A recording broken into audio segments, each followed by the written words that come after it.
และเสียงลำจากบ่าวหมอลำคนนี้พี่น้องอำเภอเดชเคยแสนดีมาปีนี้จำได้ปายขอบคุณเด้อกำลังใจ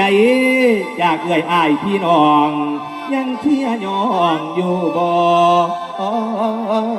เศร้าพี่น้องบ้านหนองคู่พี่น้องตำบลกุดกระไทยอำเภอเดชอุดมเอ้ยและนั้นหลายปีคือทอดเจ้าพี่น้องเก่า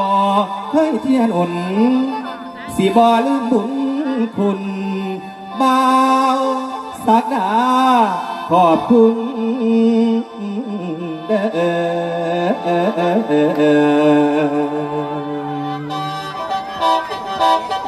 บ่าวหมอลำสักดาต้นแก้วลูกศิษย์พอขุนพล